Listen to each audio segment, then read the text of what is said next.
Lords. Everybody say praise the Lord. So tayong GGW magkakasama na, pero gusto kong i-welcome. Natutuwa ako na sinamahan tayo ng SEMO, ng samahan ng mga pastor dito sa Kapas.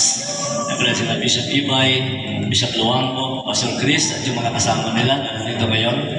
At bagamat din nakasama ang chairman, si Pastor Randy, no? Carlos. Welcome po sa second anniversary, Thanksgiving ng God's Generals and Warriors. Amen. At si Bishop Navarez, ngayon lang siya naka-attend. Last year, wala siya. Pagkasama kami sa mga pagtuturo sa BNP kanina, solo si Bishop kanina sa mga OJT sa BNP. Every Saturday yan. Salamat talaga kung kasama na masipag. Nagtatakip kapag ako ay busy. At syempre, nagpapasalamat tayo sa Lord sa simpleng celebration ay napapasalamatan natin ang ating Panginoon. Amen. Andito yung andito yung pamilya ko, si Mama Grace, nagkakala lang sa Amerika, kasama ng speaker natin. Ang speaker natin ay kapatid ko po na nagpapastor sa Pennsylvania, sa US. At bago siya umalis sa October 23, halos marami siyang mga lahat ng puntahan. Namin siya ang speaker.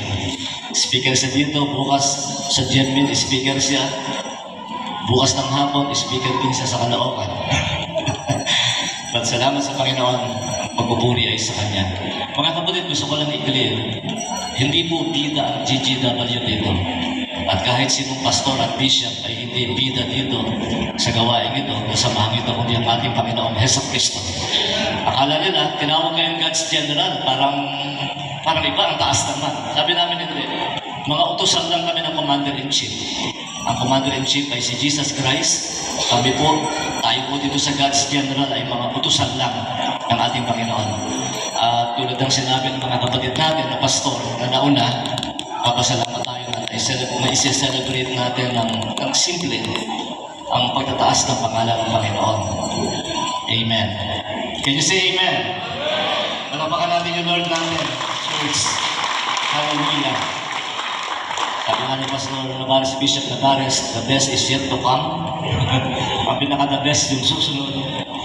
Lahat ng celebration natin, the best. Tapos, i-break natin yung own record natin. Yung sariling record natin ng pagtataas ng pangalan ng ating Panginoon.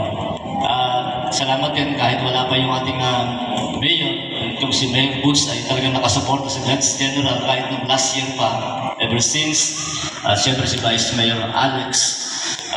Ngayon lang ay nag-chat ang Vice Mayor ng Concepcion, ang may bahay ni Congressman. Sabi niya, Pastor, ang daming bisita, hindi makaalis. Gustong umalis ni Congressman para samahan kayo, pero tumingi ng paumanin.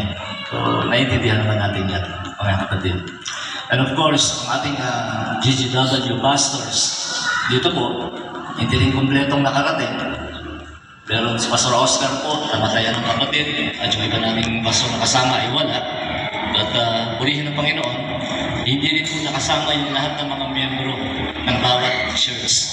Ilan lang yung nandito, pero pwede nating i-celebrate. Amen, itaas ang pangalan ng Panginoon pa rin. Amen. Salamat sa Lord, ayoko nang babakit ang pangalan sa mga kasama kong mga pastor, napaka-supportive. Amen. Kumikilos na isa lang dito sa GGW. Bukang bibig po namin dito sa GGW, bawal po yung mayabang. Bawal po yung mataas. Kailangan nagpapakumbaba. At salamat sa Lord na nakamonitor din ang ating God's Generals from Baguio and Benguet, sa Cavite, sa Laguna, sa Manila, na hindi mo sila makarating dito ngayon, pero pinahayag nila yung kanilang suporta sa ating celebration ng second anniversary para sa araw na ito. Amen. So mamaya yung mga presentation siguro, pero sa oras na ito ay gusto kong ang ating puso ay i-ready para sa salita ng Panginoon. Of course, nabagay ko po, kapatid ko po, anim kami magkakapatid, pang-lima po siya. Kasama ko siyang nagpapastor, nag-a-assist sa akin, parang assistant pastor ko dito sa Concepcion. At ako po mga kapatid, sa edad kong 58, ay nasa almost 40 years na po ako nagpapastor. 17 years old pa lang ako nung ako nagpapastor. At mula noon hanggang ngayon, wala akong nakitang masama. na ang tao ay naglilingkod sa ating Panginoon. At si Pastor Ezekiel, taga-dala ng gitara, nag-Bible ko noon, pero tinawag din siya ng Panginoon.